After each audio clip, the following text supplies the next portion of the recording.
guys, we are back with the 6th episode of Metal Inside Me. And today we're doing something a little different. A little different. We are going to do a full album reaction to, drumroll, My Chemical Romance. yes, The Black Parade. We are doing this because they just recently got back together and they're touring again. And I know they're not a metal band, they're an emo band. I apologize, I don't have any eyeliner. This is the best I got.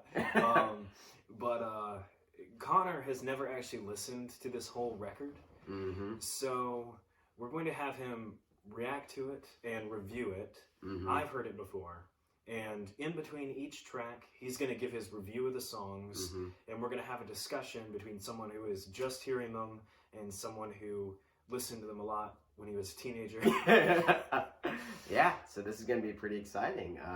Obviously, I've heard Welcome to the Black Parade. Welcome to the Black Parade, but haven't heard the rest of the album. Don't think I've heard any of their other songs. I just know that they're like the face of emo, and that emo isn't really cool. And we'll talk about like what emo is and means later. Yes. But for now, we're just going to have Connor react to this record and review it. At the end, each of us will give it a score, just like we would with any other record. Yeah. So, headphones on, and we're gonna play the first song. I'm not used to the word hat. Oh. Okay. So Chris, give it a countdown. Say 3, 2, 1, and then play the first song. So track 1 is The End. Little cute irony there. All right. So 3, 2, 1, go.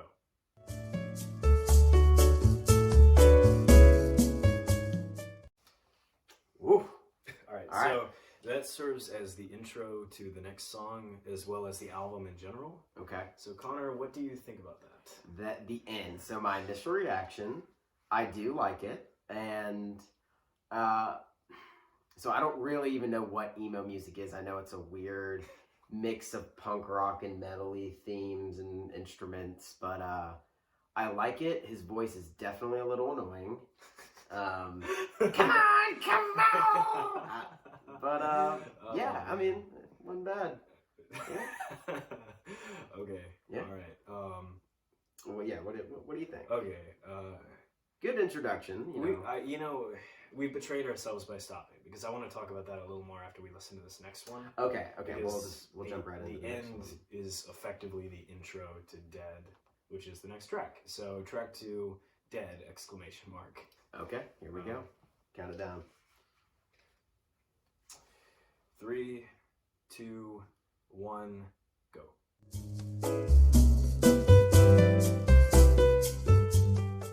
Woo! All right. So, what are your initial thoughts on that? Initial thoughts. So, one thing I want to say to the viewers are we have the lyrics up as we're listening, and even though it's pretty clear to, pretty easy to understand the lyrics and everything. I think I mentioned this to you earlier, but this whole record is a rock opera that tells a story of a guy dying. Yeah, and in my personal opinion, it's not that coherent of a story. It's more of like a collection of themes. Yeah. But this track is about someone being told they're gonna die very soon.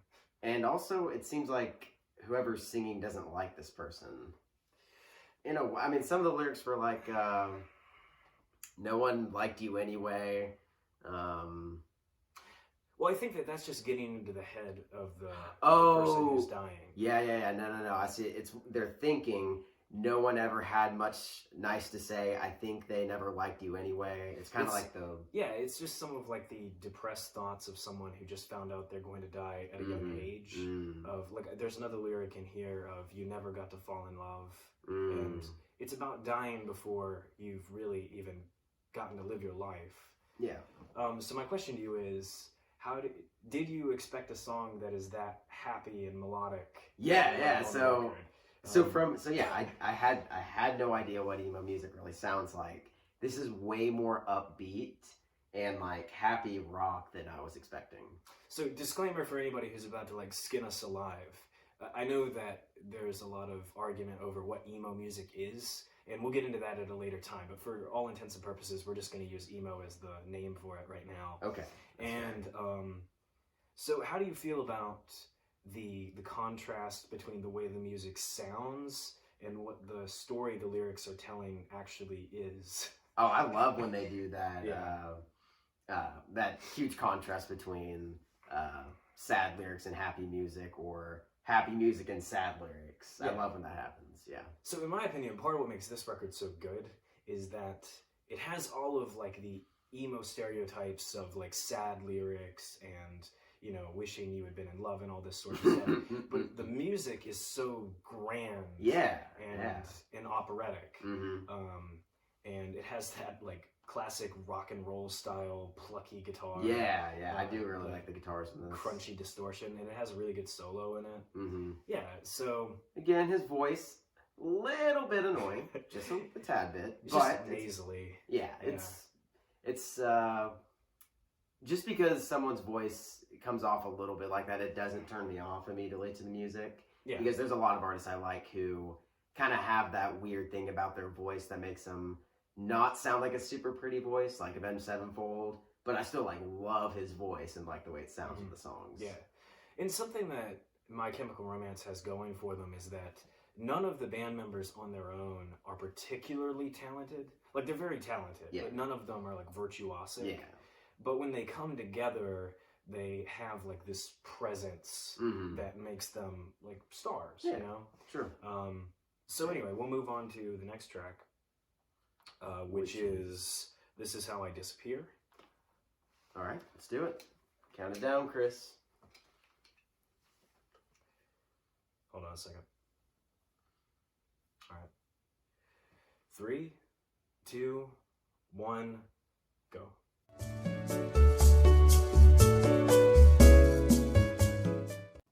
Ooh, man. That so far is definitely my favorite from the album. Yeah. Oh, man. The beginning of the song, it actually really reminded me of the beginning of A Little Piece of Heaven. Yeah. With just the guitars, the way it sounded. But this song had a groove to it when it hit those choruses. Yeah. Yeah, like just the... Oh, and also, the other big thought I had about this one was the lyrical content and the subject matter is the most stereotypical emo thing that I don't know much about emo, but just like what I think about it. Without you, that's how I'm gonna die without you. That is not what it's about. What is it about? Okay, tell me. It's about how people will forget about you when you die. Okay. Yeah, which is still pretty emo. Yeah, of course. But it's not about like not being able to live without someone. It's that without other people carrying your name on, you were really dead, like gone. Yeah. I'm seeing that now. Yeah. Yeah, also, I guess it doesn't really. It doesn't say anything about love and about like a... No, this one is not about a relationship. It's just about being forgotten. And you can kind of see now the narrative arc. Yes. Of he finds out he's going to die, and at first he reacts in absolute shock to the point where he's laughing about it. And now it's beginning to set in that like the people who care about him are going to forget about him. Yeah. And he's going to vanish. Yes. So, correct me if I'm wrong. So this album is telling a story of just a guy who finds out he's going to die. And then these are just the thoughts and the experiences he has while dealing with that. Yeah, in my opinion, the lyrics are not tight enough to actually tell a story. It's more just about the emotional experiences of knowing you're going to die soon. Different combinations of thoughts of what you would have when you experience that. Yeah, it's like each song is a different emotional stage of understanding it's the end. And also I want to ask you, did you think his vocals were a little more palatable this time? Yes, for sure, I did. Because on this one, they're coming off a little smoother when he's sustaining those notes. Yeah. And something I think he does really well as a vocalist is when he bends down into another note while he's still singing the same word, where like without breaking the airflow, he just like descends. So yeah, I was curious if you thought that this one might be a little better. Yes, for sure. Yeah. Because I found myself not even really thinking about the nasally Yeah. voice. I think at the beginning it was like real heavy when he was like doing some intro. But then after that, when it got into the flow of the song, it was very tolerable.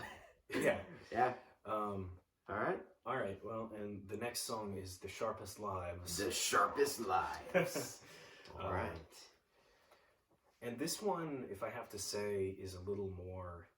You might be a little more acclimated to the way they're going to perform this song. All right. But we'll see. All right. Yeah, count it down. 3, 2, 1, go.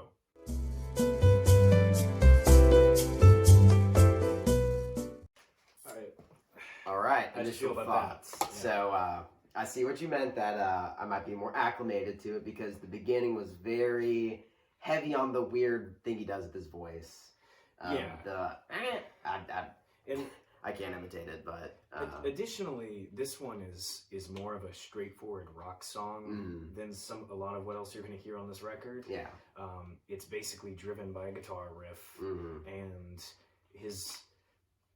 the way he's delivering the lyrics is a little less flamboyant.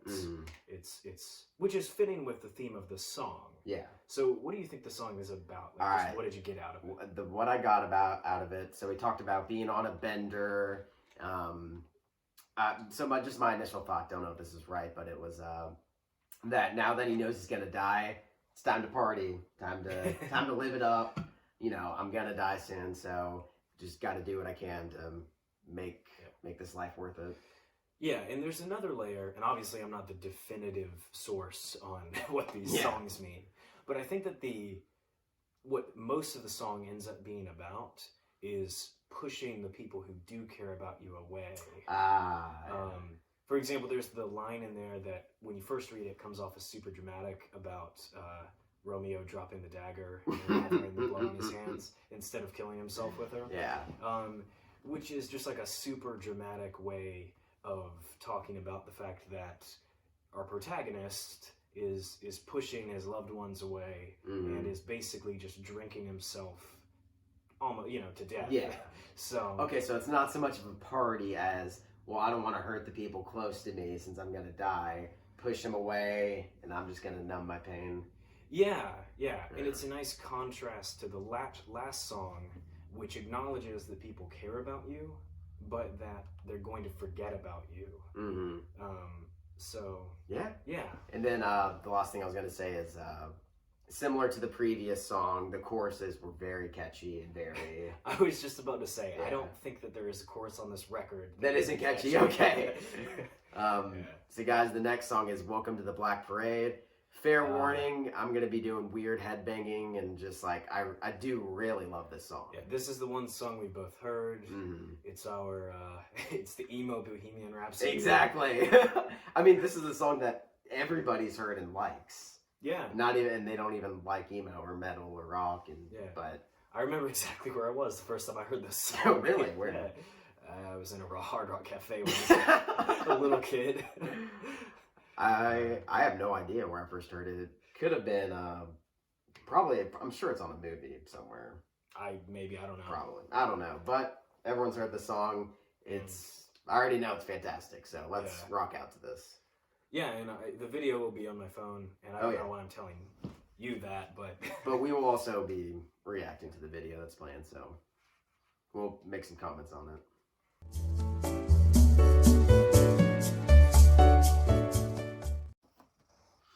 All right. So that was Welcome to the Black Parade. And welcome indeed. Yeah, I love that song. Just my initial thoughts. The beginning is such a great building intro that like builds the hype, and it's just like the anthem of the whole album. Yeah. And then it breaks into a nice Christmas rock intro.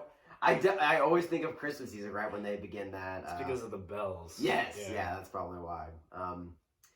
But wow, yeah, I mean, Such I love a good it. Song.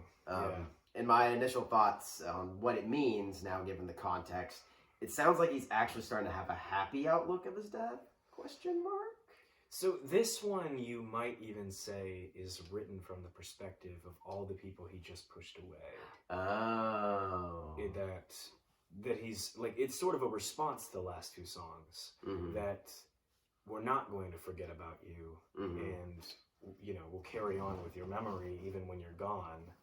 And so who is this person who's carrying the torch that, his father told him, will you carry the torch and be the savior of the broken? Is it about any? All of that seems to just story? Be a metaphor, and I think that if you include that part, you might just say that the band themselves is singing this song. That... Because, I don't really know the context of when this was coming out, but being a part of the perceived emo movement, it's kind of like the metal community, the outcasts, the broken, they're going to come and be a part of this community. Right, and the Black Parade itself represents death, I think. Oh, yeah, that would make sense. It's the grand procession in the void. Yeah. And, it's someone's father telling them that, one day they'll join the Black Parade with them, that the father's going to die first, and then one day the child will join. Yeah. And the song is just about, the other lyric that's repeated a lot is, I don't care. It's about carrying on someone's spirit and their memory in spite of the fact that they are truly gone.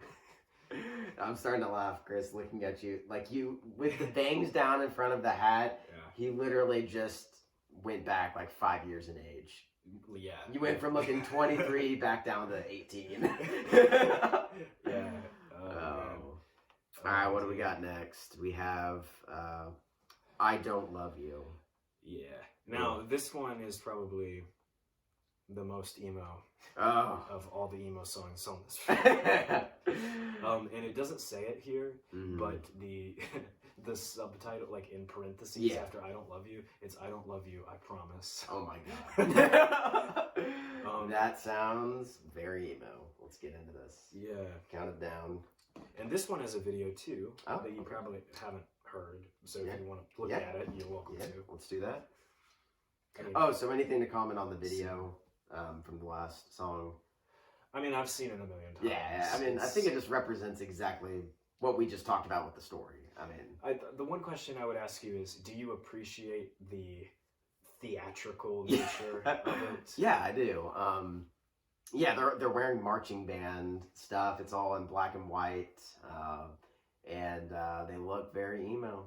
Because if I understand this correctly, and just roast me if I'm wrong, but I'm pretty sure they debuted this music live at a concert. Yeah. And in the promotional material for the concert, it said that for one night only, in place of My Chemical Romance, the Black Parade will be performing. Oh, that's hilarious. And they came out dressed like they're in a marching band and played the record. That's hilarious. That's really cool if that is how they Can you that imagine song. how awesome it would be if the first time you heard Welcome to the Black Parade was live? Though? Yeah. And they were dressed like that. Yeah. If you were like 16 years old, you would lose it. Oh, yeah. All right. I Don't Love You. I Promise. I Promise. And I'm going to count down. All right. 3, 2, 1, go.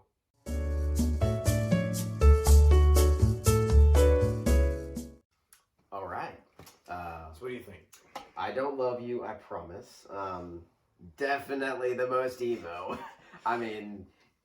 So if you guys haven't seen the music video, so the music video was kind of weird. Basically, it's like the typical, the band's playing half the time, shots of them rocking out, and then it's a woman just completely white, like painted white, wearing white with like black eyes, and then a man who is essentially looks like a shadow in most of the shots, just completely like blacked out. He and his clothes are the color of ash. And it kind of seems breakup-y, like it was a very, the man and the woman are kind of serious, and they kiss, and then they disappear. And I'm assuming this has something to do with, as this guy is dying, admitting that he doesn't love the people like they did, or maybe something like that. So this one, all right. So this one is pretty clearly about a relationship. Okay. But you have to take your preconceptions about emo music and relationships out of this. Okay. Because this is still about death, Mm-hmm. which makes it a lot more significant than, oh my god, she left me. It's not that. It's that... Is she leaving him because he's dying? One of two things is happening. Mm. Either as he's dying, she doesn't love him. Ooh.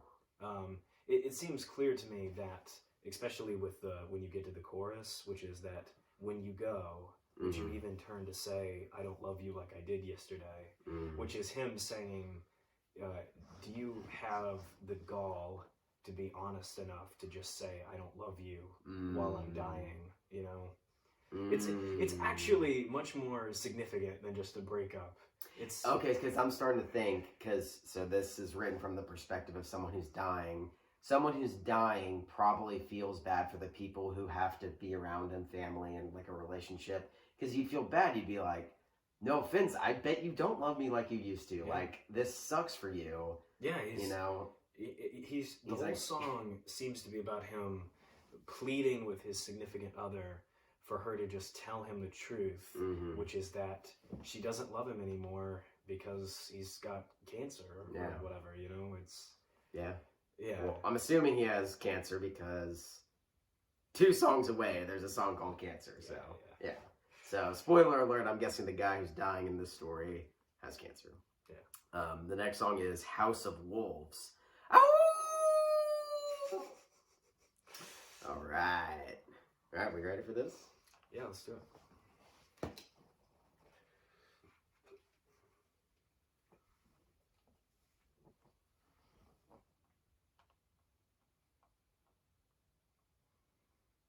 I do want to ask you, though, before we move on, what do you think about so that's the first truly slow song we've gotten to. Oh, yeah, I forgot to talk about that. What do you think about the quality of their slower, more somber music compared to everything you just heard on the first leg of the record?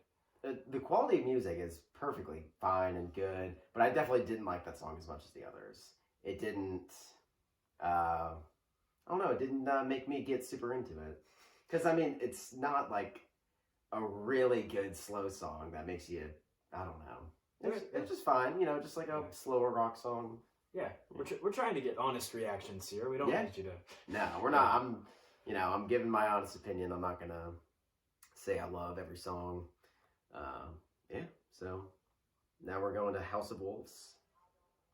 We have to listen to an advertisement for a second. Play the advertisement. All right. 3, 2, 1, go.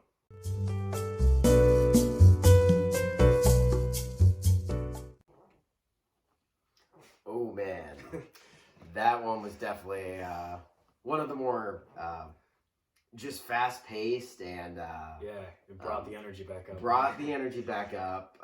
That's now definitely one of my favorites as well. Really gets you involved in the song. What does that remind me of? There's some other songs that kind of do that guitar with the bum bum ba na na da, and then just like the... It has a really bouncy, almost blues rock sound to it.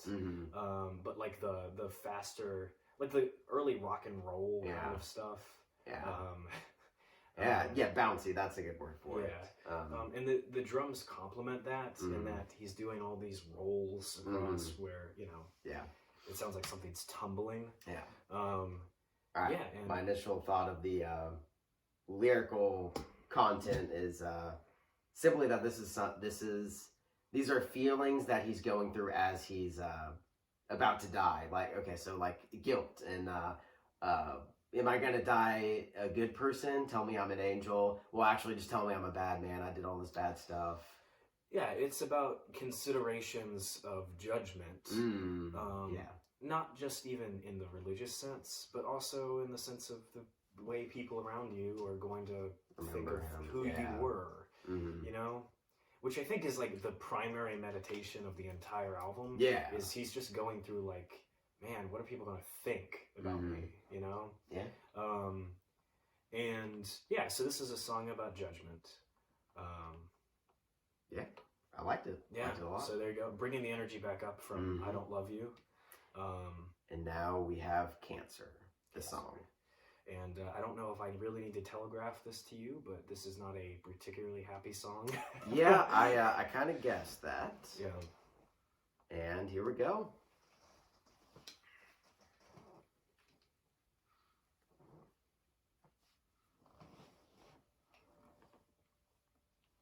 Oh, another ad, people. That's okay. All right. Okay. 3, 2, 1, go.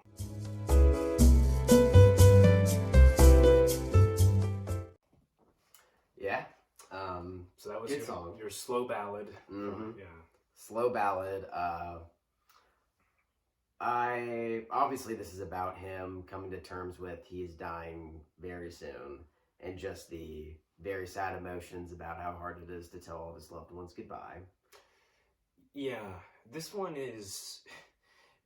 Yeah, this one is the sort of the counterpoint to. Which one were we talking about? I Don't Love You. This one is like that one, but without any of the irrational anger. Yeah. It's dealing with the fact that, you know, whether they love you or not, you have to say goodbye to this person you love. And even though this one has relatively few lyrics, because it's a pretty short song and he's singing slowly, the few granular details you get are really effective. Oh, yeah. When he mentions being soggy from the chemo, and his lips are chapped and faded, and just talking about the process of having a family member go get all your stuff because you're about to die, and you know. And so he doesn't even say that much in this song. Yeah. But it communicates the emotional experience really well. Yes, that's what I was about to say. Like, listening to it and seeing the lyrics, it just, that song emotionally affected me more than the others. Yeah.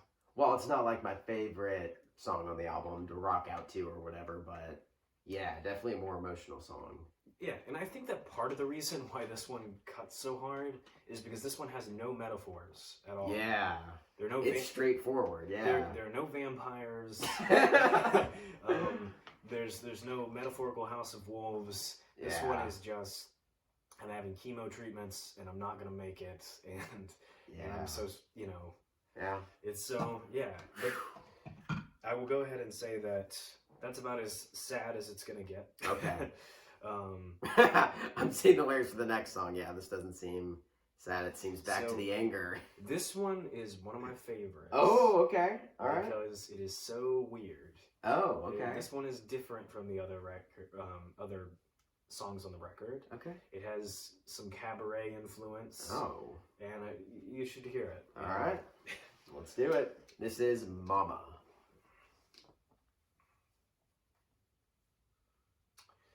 Three, 2, 1, go.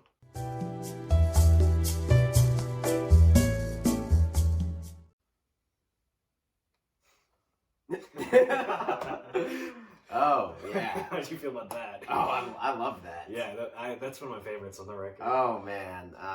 So the beginning of the song reminds me of a Lumineers song. Oh, God.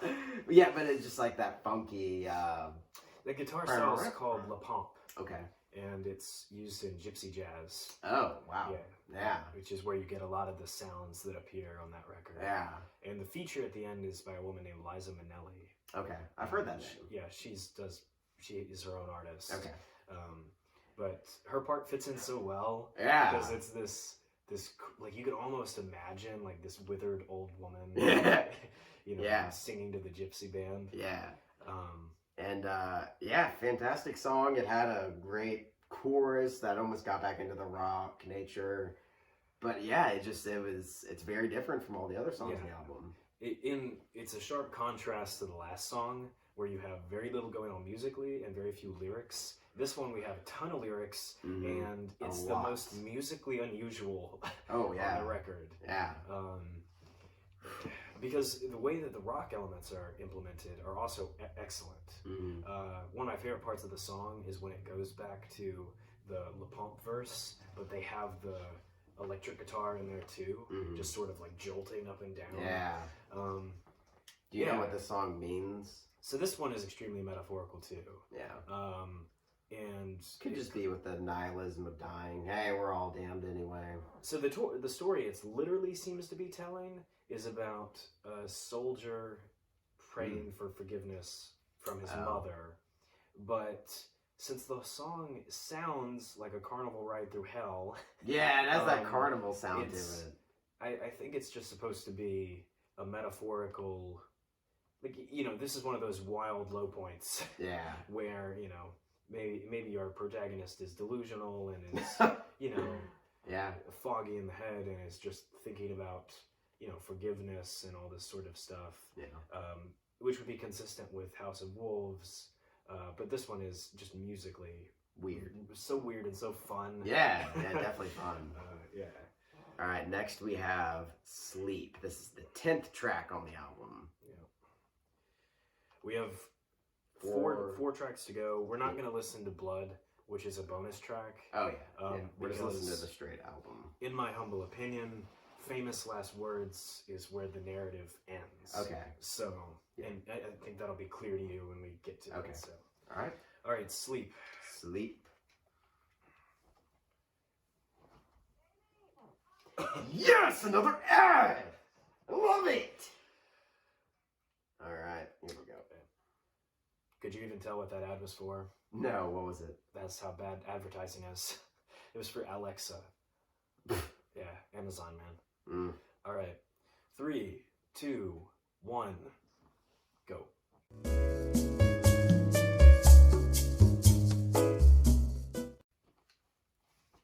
Ooh. Sleep. All right, my initial... So, yeah, I like the song. Pretty much on par with all the other, songs on the album in terms of just listenability. But it seems like my first thought is they're using sleep as a metaphor for death. Mm-hmm. And I think it's kind of interesting talking about the beginnings, talking about the terrors. It feels like, I think it's like having bad dreams about dying. And the guy who's dying might actually be having these dreams about dying, but also it's the metaphor for going to sleep and dying and having a bad dream while you're sleeping. You know what I mean? Well, it's an interesting little thing they're playing with, right? Because when you don't dream while you sleep, that's what death is like. Yeah. Right? You're just not conscious. Mm-hmm. But it's night terrors that are keeping him awake. Mm-hmm. Which is equivalent to keeping him alive. Oh, and then it's saying just sleep. So just die. So it's the horror of his life that is keeping him hanging on. But then at the end of the song, they start screaming, "Wake up!" Mm-hmm. And he says he can't at the end. He can never wake up. Yeah. Oh. Yeah, that's good. Yeah. I like that. Yeah. Just to give my personal opinion, this is one where, just because it treads some territory we've already been over, the music loses me a little bit, but I love the lyrical. Yeah, the lyrical content is what makes that a good song. Musically, it was just nothing that really stood out from the other stuff. Yeah. All right, we have 3 songs left. Next one is Teenagers. I'm going to guess that has a very strong emo theme. This one is pretty classic. Classic emo. We're just some teenagers and... No. Okay. All right. Let's do this. Clean up your looks. All right.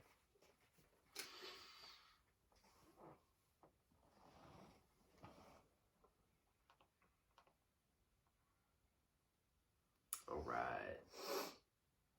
This one has a video too. Okay. So let's watch this. 3, 2, 1, go.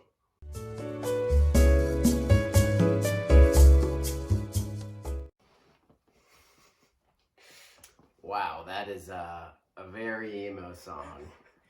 Well, since you said that, I want to ask you, in general, are you surprised by how much rock and roll influence is on this record? Yes, definitely. Because that's something you won't find in other emo bands. Oh, okay. Yeah, they really do have a pretty distinct sound. Okay.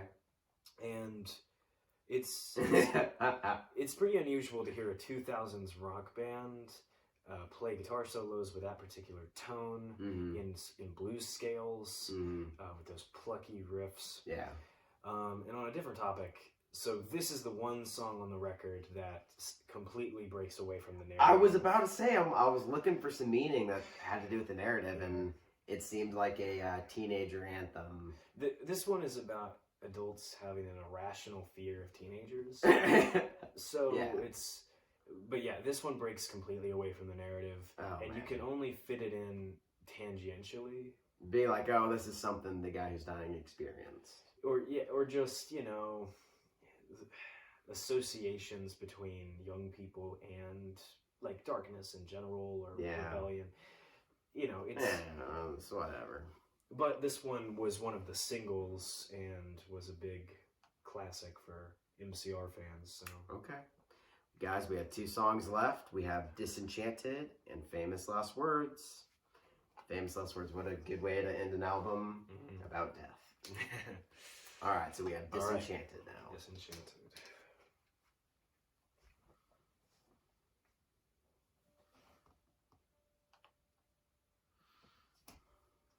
I'm telling you what, I'm actually really happy we're getting ads. It makes me happy. Yeah, it really it helps with the flow. Mm-hmm. All right, Disenchanted. 3, 2, 1, boom.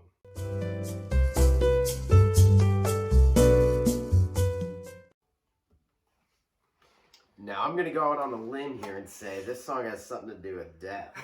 Yeah. In fact, all right. So this song, and I'm not gonna go back on what I said and say that teenagers fits with the themes, but this song almost kind of justifies teenagers. Okay. Just because... Explain a little bit. I was getting actually a little caught up in the music and not really reading the lyrics. So I didn't really... That's good. That's how music ought to be. Yeah. But this song really did draw me in like that. Yeah. This is keeping with the theme of, you know, pushing people away or letting them in or whatever, you know. And this one is focused a little bit more on explaining just how young the protagonist is, and just how crappy high school was, and he's sort of justifying the reasons why he feels like nobody cares about him, you know, because in his experience they didn't. Yeah. And Teenagers on its own doesn't fit in, but you could view Teenagers as adult. Oh, this one came right after Teenagers as well. Yes. Okay. You could view Teenagers as adults not valuing him, and then you could view Disenchanted as his friends and peers didn't value him either. And now that we've gotten through all those themes, and we've been on some ups and downs, we've come to the very last song. Okay. Called Famous Last Words. Famous Last Words. It's got a video with it? It has a video. Okay. Although, like the last one, you're probably best just to get dragged in. And I want to take your guess at, like, what tone do you think this last song is going to have? Okay, if I had to guess right now. Yeah. I'm gonna guess sad at parts, but really like, just like an epic. Okay. That's my guess. No idea. Let's find out.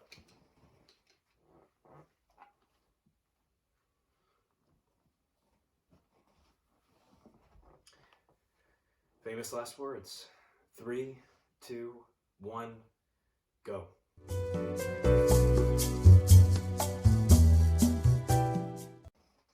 Oh man. And that sums up the album right there. That's how they chose to end it.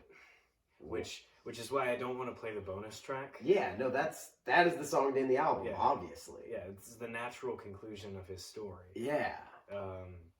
Okay, so I want to say I was definitely partially right with my guess. Not slow.